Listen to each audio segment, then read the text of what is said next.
I'd like to welcome everyone to our class today. This video will be an overview. Remember, we will have a Zoom session like we had on Monday to go into the lesson in more detail, but most of our class time will be individual time for you to look at databases and find sources on your research topic. So today in class, we will be doing two things. For your academic notes, we'll be learning about an AP strategy called CRAP test, and then during the main part of lesson, you will be given time to research. So with your academic notes, what I'd like you to do, first of all, is learn what each of the letters for the word CRAP stands for as it relates to research. There is a video that I've added to the lesson here that you can watch.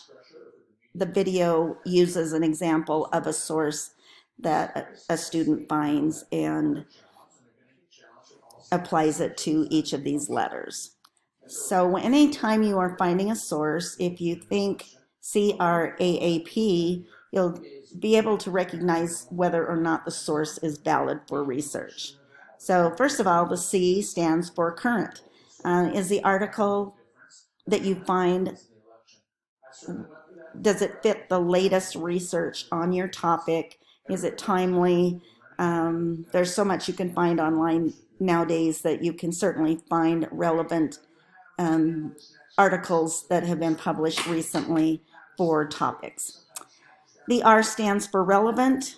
Again, is the information that you are finding relevant to a problem solution topic that you ultimately will write for your research paper. The first A stands for authority. That means do a quick Google search on your author or multiple authors to see if they are experts in the field that they're writing about. A, accuracy. So look at any charts and graphs and data and look at the work cited to find out whether or not the content is research-based. Best practices for presenting information. And finally, purpose. What's the purpose of the writer? So with that idea in mind, for your academic notes, I'd like you to pull out one of your articles that you found on since Monday, and in your academic notes, write the letters CRAAP and write a one-sentence answer to that source as to whether or not it creates a valid source for you for research. All right, now shifting gears. For the most part of the class today, you're going to be given time to find articles, write your annotations. Remember, ultimately, you will have 8 sources that you will add into one annotated bibliography. On this page, I'm not going to take time to read them, but I'd like you to think about why in the world do teachers at the college level even have you do an annotated bibliography instead of just a research paper. If you look at each of these items in red, ultimately it makes you a more credible researcher and gives you enough solid background to be able to discuss it academically with a good knowledge of the topic.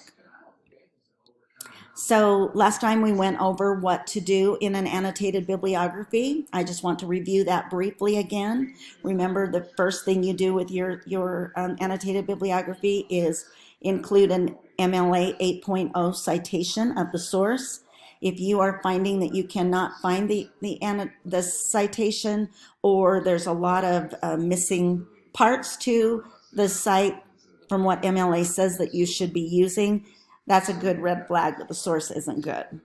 So remember, once you have the citation, then you're going to summarize the article in third person, and then you're going to shift into the second paragraph where you analyze the content of what the writer did and show how you plan to use the information in your upcoming research paper. As you look for sources in the databases that I talked to you about last time, remember those passwords and links are in last time's slide. If you are looking for the citation or how to cite them, this will be a good reminder of how to find information. And the last column is a great way because depending on different databases, the citations are located in different spots. So depending on which database you are using or which search engine you are using, this will show you how to find the citation to copy and paste onto your annotated bibliography. If you are finding it difficult to either downsize all of the sources, or if you cannot find enough sources, then I would suggest that you watch this short video going over Boolean operators. It's a way to either narrow or broaden a search in an advanced search setting by using the words and, or not. Finally, as you are finding sources, sometimes you're not going to find information that directly affects or fits your problem solution of your topic, but ask yourself, is there anything within the source that I could use to expand on my idea, to show the opposite of my idea, or to broaden this, to give appropriate background? So all sources don't have to be necessarily things that you ultimately cite in your research paper, but can be used for you to talk about your topic in a broader way using these 3 C words. So with that then what I'm going to do is turn the time over to you to use the databases. Remember, by Tuesday of next week, you need to have an annotated bibliography completed and uploaded to Turnitin with 8 sources in an MLA format, double space setting. Use your resources that I've given you last time. Use the PowerPoint from last time, as well as this one. And if you have any questions, be ready for me to answer them in class on either today, if you watch this before our class, or Monday during our Zoom lesson as well. So that's all I have for today. Good luck and get busy researching.